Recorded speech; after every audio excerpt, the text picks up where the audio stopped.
Hello and welcome to episode 16 of the On the Knuckle podcast. I'm Gaz Vestman-Vogan, and here alongside me, as always, Mr. Adam Begg. Beggsy, how's it going? Excellent today. It's a change from good. We are sitting here in Livigno at the Olympics, so how can we not be good Exactly. or excellent? Excellent. I think I like the excellent. I think the Olympic excitometer is filled up to the top. We're about a week in. We've got big air competitions done and dusted. We're starting on with a pipe. I've only received one death threat so far, and that was from my wife. So that feels like quite a successful start to the games. Yeah, I'm with you. Excitometer's through the roof. We've had some riding. We're getting to almost a halfway point with events, and we're settled into the bubble, and we're actually kind of soaking it in and enjoying it this time compared to Beijing, which felt a lot more stressful, I think. Yeah, and I think especially obviously then COVID just felt like everything was a bit restricted and closed down. Here we're getting to walk around. We've bought our own lift tickets so we can go snowboarding a little bit as well. And I think just soaking in the experience quite nicely. Yeah, it's a nice village. Everything's walking distance. There's just always something going on, and it feels like more like that Olympic community that we heard about before we did the Olympics, I think. Yeah, exactly. So, very hyped to be here. And yeah, this is, of course, going to be our first Olympic episode of On the Knuckle, which is quite sick. And we figured because the Olympics breaks down all the snowboarding by discipline and by gender, which is cool. So the women have a different final to the men's on different days, etc. We figured we'd do the same with the podcast episodes as well. So today we're going to talk about Olympic men's big air snowboarding, of course.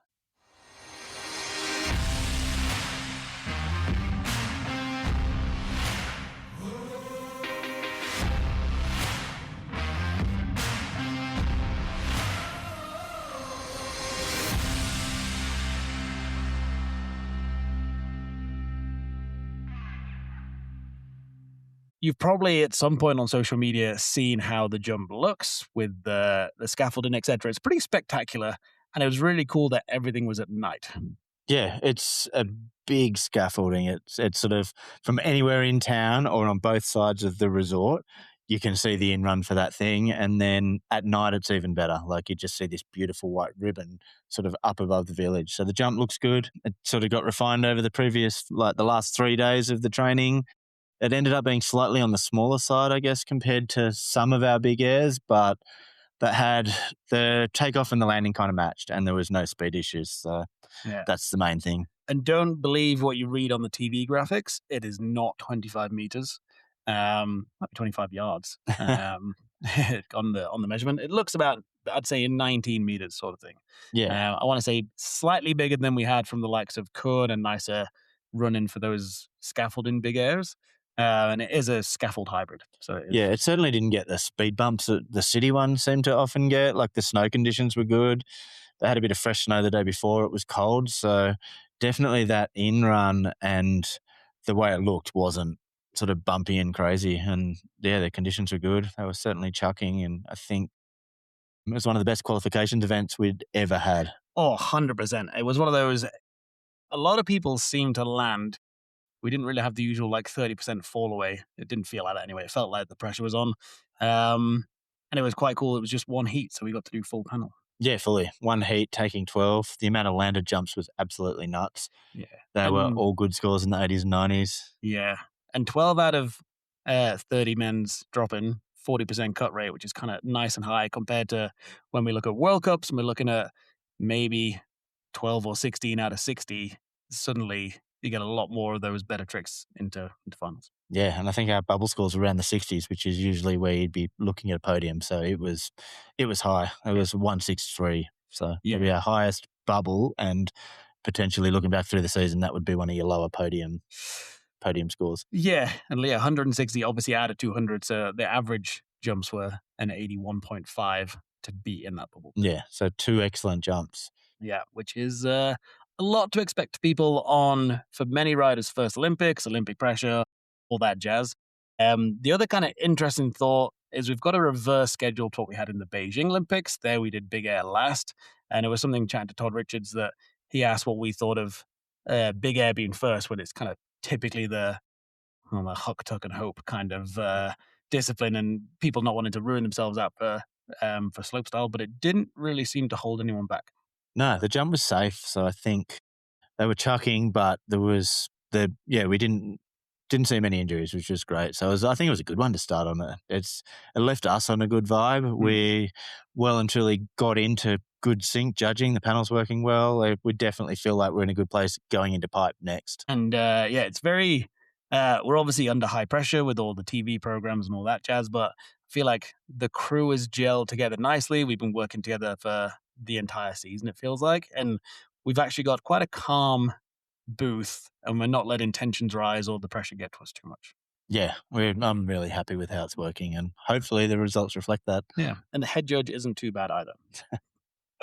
But I guess so. Before we get into men's qualification, one thing I kind of wanted to bring up a little bit was the cameras and the angles, because this is something that's caught us out a little bit in previous Olympics. So this time we're working with a separate TV crew to what you as a viewer would have seen. So we've got a very consistent angle that's on the edge of the knuckle, so we get a really perfect view of the amplitude and trajectory. It's consistent every single run.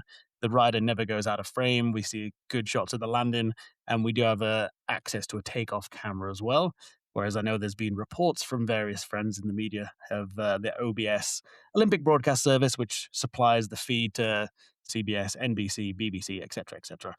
There, I think it's got better as we've got through the games, but specifically for qualifications, there was some chat about them not having the same angles as us. So it's definitely the world feed. It goes to everywhere, and they've got all the bells and whistles. They've got swinging booms, drones, all different sorts of angles, 360 cameras, close shots, but they don't necessarily link them all that well. So there's bits of tricks getting missed, and there's things that the riders and coaches were seeing on their feed that we don't get. Ours is a little bit more rudimentary. There's no bells or whistles, but we get a perfect trajectory, and we get to see what we need. And like you said, if we need a replay, we call it up, and we can see those other angles. Yeah, and our camera does look very basic compared to the OBS system. It's just an Italian man and a tripod, but he did a cracking job. We didn't miss a single trick.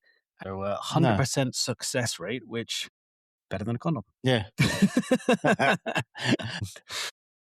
I guess the only thing with the cameras from our point of view is an OBS faced this problem as well. For our butter cam, it was probably a little bit elevated, and that was one we actually shared with them, but it was very flat to the jump as opposed to being down in the belly, so we could see a little bit more of what was going on.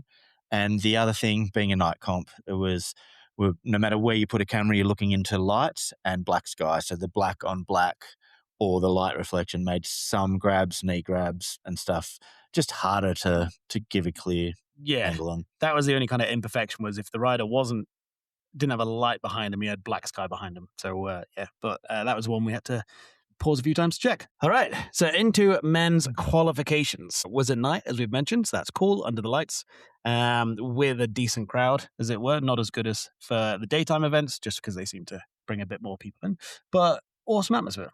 Yeah. And standouts for this one, I think we had the same standouts. So first one was Romain Alemand. Yeah, so he had one of the best scoring tricks of the night. Had the back double 14, pull back to 12 with the tail. A super progressive trick with the pullback, really nicely executed, which is what we've outlined to the whole community, that for a progressive trick to get rewarded, it's got to have that level of execution. It was sick.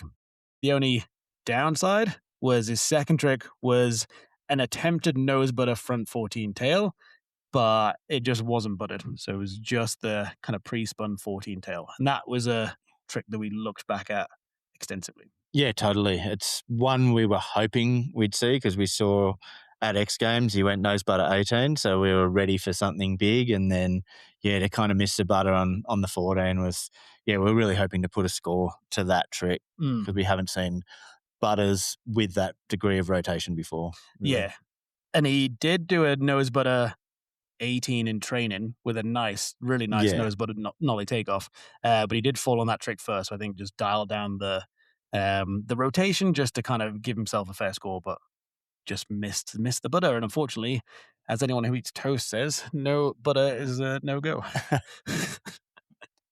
think I've been listening to Tim and Ed on the BBC too much. I guess the big thing with Romain is, for him, they were kind of two tricks with really good variety. So we've got the nose butter in there, as opposed to just an 18 or a 19, and we've seen that he does have those bigger rotations.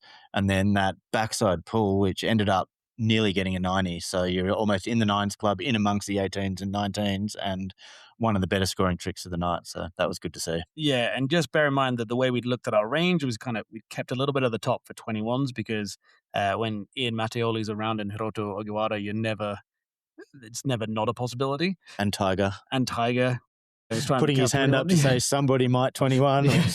Sneaky inside information before a comp, always helpful. So if you're considering like the top of our 90s would have been 21s, that scoring an 89 on this, the back 14 pull back to 12 is sitting up there well in our 19s kind of portion. Yeah. 1980s portion. So that was pretty impressive.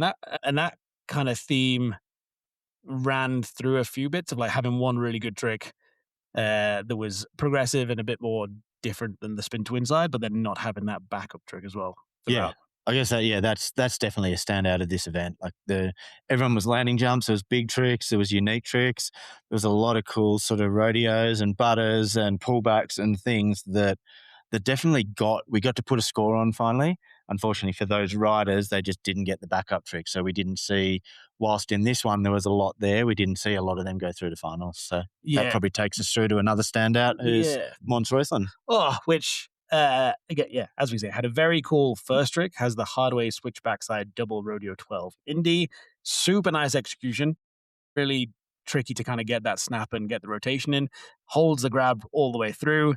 The downside a little bit is he loses the amplitude just because of that switch hardway nollie takeoff. Yeah, his second trick was only the back 16, and uncharacteristically for Mons was a very flat trajectory. Mons is often quite a good popper. Yeah, he's a big, strong guy, and he gets pop, but for some reason this jump he wasn't just getting the snap out of it. He wasn't getting pop, and he was battling quite a lot in the training to get it around. But because we were stood on the knuckle, and you could hear as he set for those backside rotations, you could hear the audible gasp of like the groan to try to set it again.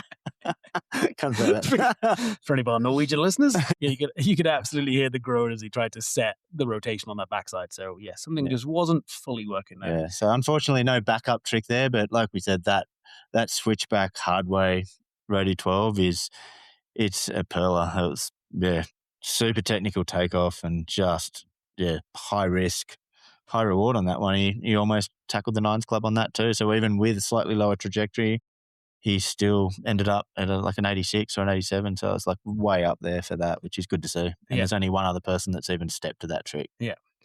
And I guess Jake Cantor, always worth a mention. And this one for me was a bit of a shock standout because going into the games before we'd seen the jump and training, you'd probably have had Jake Cantor up there as one of your pretty heavy hopefuls of he's won more than one training this season. Like every day you get their first day of trainings and his reps are there. He's just snapping tricks. He's got a good takeoff. He's got those higher rotation tricks, and the stomp rate is incredible. And then just comes to competition and it just seems to not be able to put it down as consistently. Yeah, so he went back 19 with a great grab and amplitude, and then second trick was only, I'm using inverted commas, a switchback 16, which when you consider the level of the qualies, just wasn't sadly going to cut it. And that takes us to second one out, who is Eli Bouchard from Canada. Yeah, so again, one of those riders on that progressive train and arguably leading the way with some of the weirder mind-melting, makes us work harder to figure out what direction it is. Oh, we're constantly updating our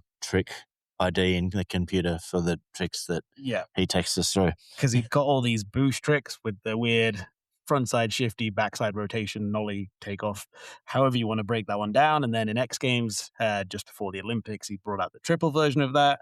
So it's like, great, we're now having to go in, and I've ended up as the bit of the boost consultant because I have to text Eli and figure out what he wants the weird trick to actually be called. And I guess to break that down, you have the boosh, which is the double inversion of it with the nollie takeoff and the frontside shifty. Forward to forward, it kind of works as a 1080. Then you have the muck boosh, which is the same. An extra rotation comes out switch at a 1260. And then you have the boosh bomb, which is the one that fully kind of confused everyone in October, which is the forward to forward with the extra 360 at the end, coming out at a 1440. And then there's the triple versions of those. You have the triple boosh, which you did at X, the triple muck boosh, and then the triple boosh bomb. And I did text Eli, and this is me being mathematically nerdy and stupid, but if a boosh bomb is a double inversion, then the triple inversion of that must be a boosh bomb and a half. Otherwise, they'd have to do 6. But anyway, tangent. So yeah, Eli Bouchard, second one out, did the McBoosh, the double inversion one, forward to switch. Had a really good grab and good amplitude on his second attempt at it. Just had an edge on the landing, which kind of kept the score a little bit lower. Yeah, and this is one that has divided us for months now, since back in Saas-Fee when he first dropped it, as to what direction it was. And this resulted in us slightly changing the wording of that rule to now the direction of the trick's determined by the majority of the rotation or the majority of the horizontal rotation. So in that one, we've deemed it backside. So the rider got to pick in that case, and he picked backside, and so that for that purpose is backside. So his other trick obviously has to be opposite to that. Yeah, had to be frontside or switch backside, and he opted for the front triple 16. And kind of similar to what we were saying with Jake about having his switchback 16. Front triple 16 was good. It's one of the most technical and difficult 16s, but it wasn't able to break into that field when we were seeing 18s and 19s. So Yeah, he was really good, I think, for that one. I think if anything for him, it was the execution on his first trick that left a few points on the table. The front 16 was as good as you can do that one from memory. totally. And then going into our next one, just above him, first one out, and what is probably the best I've actually seen him ride in an Olympic competition, because he didn't do that well in the prior games. But Marcus Cleveland from Norway. Yeah, and his first jump was an absolute ripper. He sort of went, it's almost like a pretzel type nose butter, but he basically went backside nose butter up off the takeoff into a frontside double Todio 1080 or nollie frontside double 10. So Yeah. Insane. And yeah, it's only a 10, again, using inverted commas, but the whole mechanics of that takeoff is so, just adds so much technicality into the front double 10. high risk and super unique.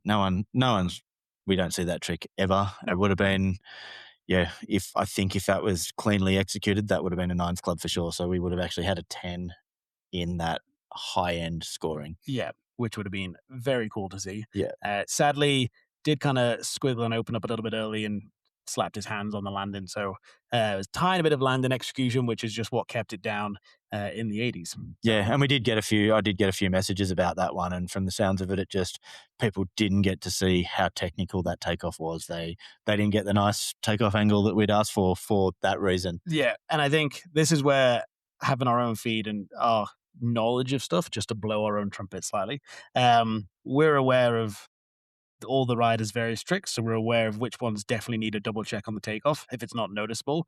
And when you see Marcus just do the front double 10 in the air, you know there's another element of that trick that needs to be checked. Whereas someone from whoever's doing the production at OBS might have just seen the front double 10 and taken their very typical in-air shots, landing shots, and kind of finishing shots for the replay system. Yeah, and that's the other reason we watch training, so we can see them playing around with that stuff and preempt that those tricks are coming. Yeah. And then his second trick, or second and third tricks, to be fair, because we were a bit split panel as to which was better because they were up and down in different criteria. Yeah, he went backside butter 16 with a really cool indie poke on it, like really gave it some love on that. And like you said, it was a bit split on which was better. Yeah, I think run 2 had a much better grab through the air, but then the hand touch on the landing. Run 3 was a shorter grab in the air, not like I called it average grab rather than short. But then had the cleaner landing. So it was very split which way he kind of went. But it would have been those would have been the tricks I'd have loved to have seen in finals. From a very like bird's eye perspective, just because they're super different. They're very anti-spin to win, which I think makes for a nice balance in the final. And Marcus did ride the bubble for a long time. Yeah, it would have been great to see them in the finals, I think. Like to have a 10 and a 16 go in amongst those. Different, good for snowboarding. Yeah. And he's the reason why I got the death threat, because when I turned my phone on after the event, on the time code, it was when Marcus got knocked out, and obviously my Norwegian wife sent me a text saying, this is a death threat. Don't know if that's just because I've been away a long time or because of Norwegian dropping out of finals. But he did get bumped out of finals by the last one in, which was a very cool, very Olympic story. Yeah, and this one was amazing. I think it was, some people call him Viral Val in amongst the closest circles, because it was the story of the beginning of Olympics. Like, we were one of the first events on, and after this qualies had finished, every time you opened your phone, it just seemed like every different media outlet around the world was talking about how Val did the unthinkable on a few hours of training and managed to qualify. So Yeah. unfortunately, Mark McMorris went out in training with an injury and was unable to start. And so Val had missed the 3 days of training. He hadn't hit the jump. And at 4 p.m, when Mark announced that he hadn't got the medical clearance he needed to compete, Val got the tap on the shoulder to go in. I think he did an hour of media and then got ready for an hour and rocked up to the jump at 6 o'clock and had to start hitting it. So Yeah. did the comp on 4 or 5 runs or something, Yeah. which was incredible. It's insane to do that little training and still have to put down 2 tricks because of the format. Totally. And he did. He came in and stomped all 3 jumps, which was absolutely incredible. He came in clutch at the end with the switch backside 19 tail grab, which is a trick that he hasn't landed before in competition. So, yeah, stomped it and got the score and just managed to squeak into the finals. Yeah, and fair play. Very cool story, yeah. The switchback 16 double tail that he did was super well executed, and I believe we've talked about it on the pod at one of the big airs at the start of the season, because he was doing that trick, but it was very much switchback 16 tail, and then his other hand would just tap the tail, whereas this was pure switch rocket air, holding the table with both hands, which just boosts up the difficulty of it being switchback 16. So yeah. He was the last one into finals. I guess one other thing to note on this one is Japan qualified their whole team into the finals. New Zealand qualified their whole team into the finals, which is an incredible result for them. Italy qualified their whole team into the finals, albeit their team of 1. And I guess if you're going down that route, the Aussies probably got their team of 1 into the finals. Yeah. So there was some full teams in there. There was some good nation representation, and it set us up for good night finals. Yeah, it did. And I think Japan qualifying the whole team was probably the expectation, given how the whole team's been riding. Awesome for the Kiwis, the New Zealand team, because I think they got some very stylish riders, so nice to get all 3 of them through. And I believe they were dropping pretty close to each other. Yeah. But yeah, should we get into finals? Yeah. So like we said before, night finals, super good conditions. We knew we were going to be in for a show. They were chucking 21s in training. The vibe was super good between riders. It's sort of that whole Olympic thing that we've spoken about, and everyone was just feeling the energy out there. I think it was a good night. Yeah, it was not boring. No, not at all. So obviously, one of the big controversies of the night, which is lovely because it wasn't a judging point of view, but Todd Richards, commentating for NBC, had a bit of a hot mic moment. Thought the broadcast had ended, thought he was muted, wasn't muted, and just made a comment about, that was so boring afterwards, which it was anything but from my point of view. Yeah. Like, there was from our point of view, there was a lot of storylines. The jumps were incredible. Standard of riding was incredible, and I think it was one of those ones where most of the riders went all or nothing. No one came to get fourth. Once people started going, you're like, they weren't doing safety runs. With that field of 12, any one of them could have got on the podium, and they rode like that. And I think it's one of those, you're in the Olympics, you may as well be 12th instead of 4th. Like, you're not going to medal either way. There's no points related to it outside of it. So yeah, just chuck it, which does end up with a little bit more messy kind of landing sometimes a little bit, which gets trickier to judge. But yeah, I did enjoy that Todd stole the controversy for that one, because I feel like snowboarding big air is never boring. But yeah, so into any notable standouts. Yeah, so this one, first for me, would be Frank Jobin from Canada, who in training went for a backside rodeo 16, which has never been done before. No, that would have been trick of the night. Yes. So sick. Yeah, and he had a couple of swings at that in training. I think he did some 14s and some 16s, and unfortunately went down on his last run of training and dislocated his shoulder. Still showed up to the top of the course. I think Lyon gave him a pat on the back just before his run, which probably didn't help things, but good tactics from the Kiwis. I think that was purely accidental, but he came in and laced a 6 switchback rady 12 nose on jump 2. Then on jump 3, went for an MBD in competition with a back side rodeo 14 Indy, a trick that we've only ever seen one other person do, which is his countryman Max Perot. Yeah, back in Sassafay a few years back. Then he got really bloody close to landing it perfectly. And that, even though it was only the 14, and we've just said the 16 would have been trick of the night, the 14 would still have come out of it very well with a clean landing. Totally. Again, another MBD in comp Would have been trick of the when night that still. is landed in comp. Yeah. Yeah. Which can't wait to see. Yeah, Shame we've totally. not got any more big airs this season. So it will be the 18 by the time we get around to Beijing next year. So yeah, so I think Frank was pretty sick. He was kind of the only one of our non-spin to winners, should we say, in the final. So I think came out of it the snowboarders champion, especially with the switchback double rodeo nose, which is one of the best I've seen him do all season. Yeah. Cool. All right, my first standout, I was going to drop in Ryan Farrell. He's Who on, went?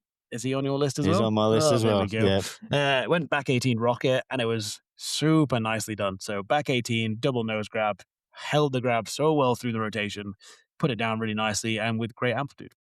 I would say the amplitude was there. The grab was held forever. It was as good as you could do a back 18 rocket, and the score reflected that. He's up in the low eights. I think he was in 83, in amongst the sort of 19s, and one of the tricks of the night. So Yeah.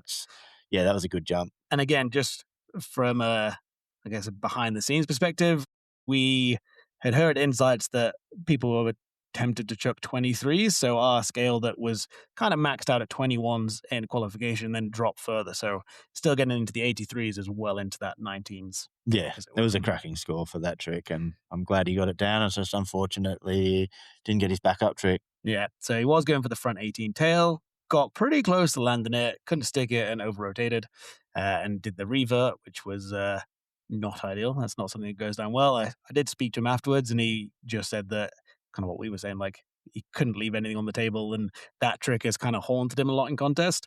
But kind of what else are you going to do? So he just had to chuck it and hope for the best. And yeah, so close, because that would have been very cool to see where that would have landed. Yeah. One of my other standouts is Valentino again. Valentino Guseli from Australia. He's went switchback 19 again, like he's been doing them forever, even though it's probably only the second day he's been trying them. And then last jump went to have it a swing at a back 19. So first time on snow and had a crack at that. Again, all or nothing, leaving nothing on the table, but someone who only got the tap on the shoulder the day before to then go 19-19 in the big show. Like, yeah. That would have been an amazing story from 31st and first out all the way up to wherever. Yeah. And the bit that kind of surprises me, and I guess this showcases how well the jump was built and was riding it, is that Val's here for half pipe this week. And I kind of made the comment to someone during qualies before he dropped for the switchback 19. I was like, well, he's already got the 216s down. He's going to probably save himself for pipes. This might just be a victory lap. And apparently, even when you get to finals, there's still no holding Valentino back. I think the other one was Hiroto. Odd standout from someone who didn't land a single run. No, but he was our top qualifier, and he'd gone down in 2 runs, so we didn't know whether we were going to see a method or a front 3 or a 23. Yeah. And it was the latter. He was out, but I think he just really wanted to put a 23 down, so he had a swing at it. And I don't think it was overly close. I think he only just about got to 21, but it was cool to see a 23. I've never actually put 23 on my steno, so it was quite a nice experience. But yeah, it went better at X Games, should we say? Yeah, went down, but walked away, and he's all good. He's a tough kid. Yeah, tough kid. Always seems happy as well. Yeah. Like very cheerful, even when the results haven't gone his way. Cool. So should we get into 6th place? Seems on a shorter episode, we'll go from we'll just 2 podiums down. Yeah, and it's the Olympics. I think they all deserve a mention. So that one was Dane Menzies from New Zealand. Yeah, really good front triple 18 tail, decent amplitude, good grab, bit of a standout 18. I had down the tiniest hint of an edge change in the landing, but the tiniest hint. And then back 18 melon, which is super solid grab. Weirdly average amplitude, kind of similar thing to Mons. Like Dane's usually quite a good popper. Yeah, he is usually a real standout for the pop and had been all through training. That particular one's a little bit flatter. Yeah, but a very Dane Menzies-esque stomp that we've kind of got used to seeing of board perfectly downhill, both feet under him. Yeah, like his stomps just bolts. Like they're super straight to the car park. The front 18 for me was... He's got one of the best front 18s in the business. The tail grab's good. The axis, it's a proper triple. And personally, I wasn't scoring, but I could have had that a few points higher. I think for me, that was definitely one of the better jumps of the night. I mean, this comes down to one of those judging things. Sometimes we sort of agree on things. Sometimes we don't agree. I may well have been dropped. I may well have been kept. I think we were spread everything from a 79 to an 84 on that one. And he ended up coming out at an 81. So I would love to see him sort of more on that 83, 84 sort of mark. Which was the score I gave him. Pat on the back to myself. Yeah, I had that trick beating quite a couple of the 19s because it is a good standout 18 for sure. But into fifth place, someone who did do a 19. Ian Mattioli from Italy, our sole Italian in the finals, hometown favourite. The crowd support for him was incredible Yeah. down there on the night. Yeah, unsurprisingly, I think he was Italy's big chance of a medal in the snowboarding. Actually, on And easily. he was sitting in a medal chance for a while too. There was a close call for second and third at one point, and he went switch back 19, very similar to Su Ming's, and he did a cab nose butt at 18 on the second one. Yeah, and that was one of those that, again, we called it the cab nose butter because that was the intention. But when we looked at it, again, like a bad slice of toast, it just didn't have any butter in the takeoff. The board kind of only got round to 90 degrees. And at the very end, on the final frame that we looked at, there was a slight bit of nose pressure, but it kind of came out more semi-nolly 18. Yeah, there's the tiniest little bit of lift there. And like you say, it was more of sort of almost a true cab 18. So he kind of went off the nose. Definitely when you go across the panel, it was deemed he missed the butter on that one. So Yeah. yeah, So, it was put down as a cab 18 nose butter and scored accordingly. Unlike some butters where they don't get the butter that are then scored as a poor, not executed 18. This one's still got the love as an 18 because of the slide off the nose. But then talking to his coaches the next day, they agreed that he did miss the butter on that one. So yeah, and they were pretty happy with the score. yeah, Some coaches disagreed, thought it should have been even lower than what we had it down as. One of the coaches I spoke to had it down as basically a well-disguised pre-spin. yeah, which Um, and again I disagree with, and it's something we probably need to talk to the community about. Like, whilst we all didn't agree as a panel about the butter, and it was harder to see, there's definitely something unique in that. Like, it wasn't a smeared takeoff; there was something different, and it was a different 18. cool. So that takes us into fourth place, just off the podium on his Olympic debut. Only Martin from the USA. Yeah, and apparently came out afterwards. He was riding with a broken arm. Um, so we had both him and Frank in the finals, all banged up, and still Did pretty good. chucking Yeah. and doing well. So You'd yeah, never have Ollie. guessed that they had a No, broken arm. no, you wouldn't. And Ollie had a back 18 melon and a front 18. So Yeah, and I guess this is one of the things that we spotted on the internet afterwards because it's always fun to check Instagram and people's opinions. Um, that was the kind of the common consensus that people thought he should have had a medal, and I think this is where the different camera views really come into play because from our angle, which is the true angle compared to the OBS looking down, you can see how much flatter the trajectory is compared to our podium athletes. So the back 18 also was heavy on the heels when he kind of came in, so a little under rotated, and yeah, much flatter, but good grab on the front 18. yeah, And you go back to trick difficulty when you look at our podiums that they, yeah, 18 and 18 compared to 19 and 19. yeah. So for Ollie's, it was definitely that back 18. Like both of them, like you said, the trajectory was low, but the back 18 was low and a bit edgy and squatty. So it certainly wasn't in Dane's type of landings, which for Mm, me, I probably could have had those two flip flopped. So it's just how it goes, especially when you're judging two jumps together with six people and dropping high and lows. So yeah, the way the mesh came out, he came into fourth, a and lot of it just comes out in the wash. yeah, and with two 18s, I guess that takes us into third place. Yeah. So previous gold medalist from the last games added the final color to his wonderful Olympic medal collection, but Su Yiming from China. Yeah, who had back-to-back 19s? Yep. Which is insane. Yeah, back 19 nose, good grab. And one thing we noticed from like all of Sue's runs throughout the whole contest was the amplitude in the pot was insane. Amazing. Like, we had our consistent camera, which showed trajectory really nicely. But then when it goes to OBS and some of those ones when they're cropping tight, someone like Su Ming would break their formula. So he was almost out of screen on certain replays that we got access to. So especially comparing to Ollie Martin with the two flat 18s, that first back 19 nose of Sue's was down to the bottom and absolutely massive pops. So Yeah. yeah, that got the score, that one. And then his switchback 19. Yeah. So super good grab, had the mute all the way through. Again, really nice pop and trajectory. And I guess the screen grab that's been shared a bit on the internet is like the little double hand slap on landing. And what you can't really tell from the TV feed, or what we could tell from our feed, was all the weight and the center of mass was going through the legs and over the board. That was purely a gravity slap. Yeah, it's impact hand. So he compressed into a ball, and yes, his two hands went down, and the still looks, yeah, pretty damning as far as hands down. So we definitely didn't deny that it was two hands down, but there was no weight on the back of the board. It wasn't a hand drag. He wasn't skimming along.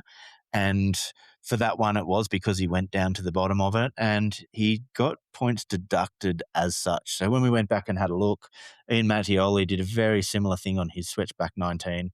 Two hands down, instabilities. It was one of the better switchback 19s of the night, and he got an 80.25, and Su Ming got an 80.25 on his switchback 19. So both of them probably left a good 10 or 15 points on the table there from what could have been the jump of the night down to the 80s.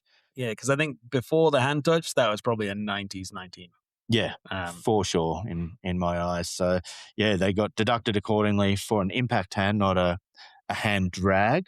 And that's where the points went. An interesting point from Freddie, one of our judges, is that when he was talking to someone and they were sort of saying that Ming didn't win the bronze medal with two hands down, he actually lost the gold medal with two hands down, which I thought was an interesting analogy. And it just, again, with this one, there's two different jumps, and when they're added up, that's how it came out. Yeah.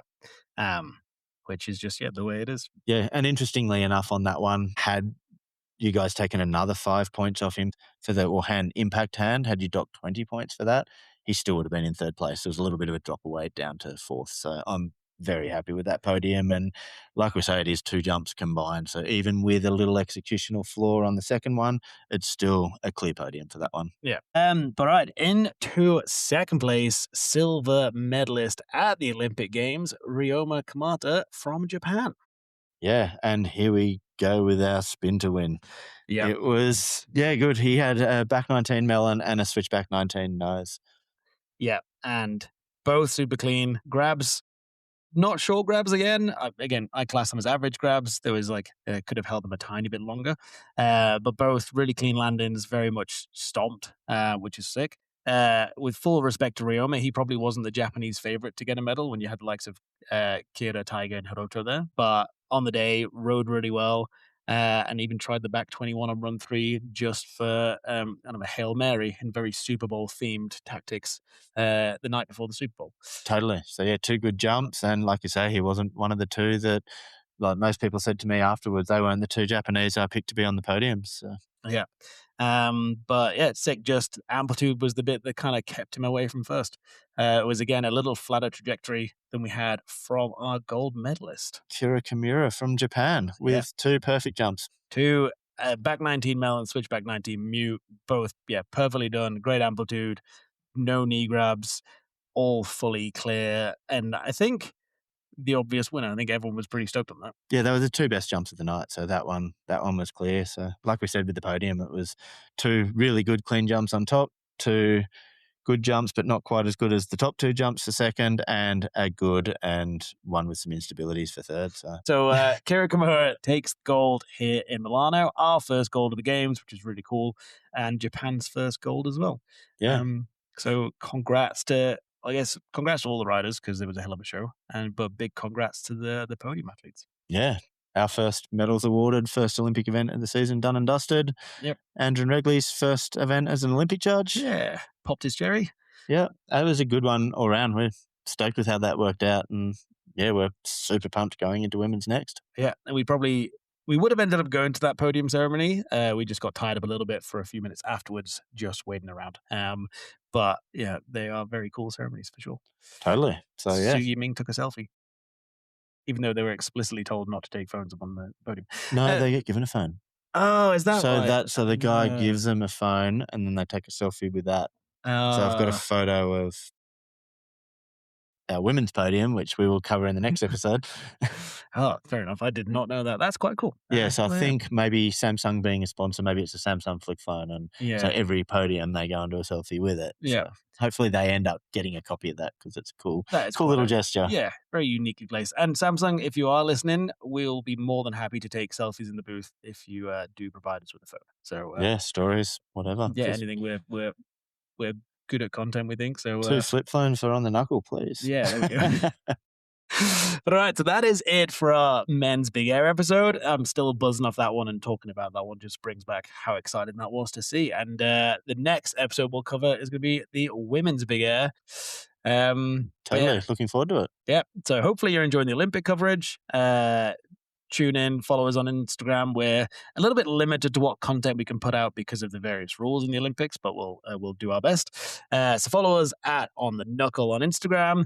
Of course, we've been here a week. We're starting to get a little bit tired. It's starting to be draining, so coffee is always helpful. So head to buymeacoffee.com/On The Knuckle if you want to support the pod, because we are super duper grateful.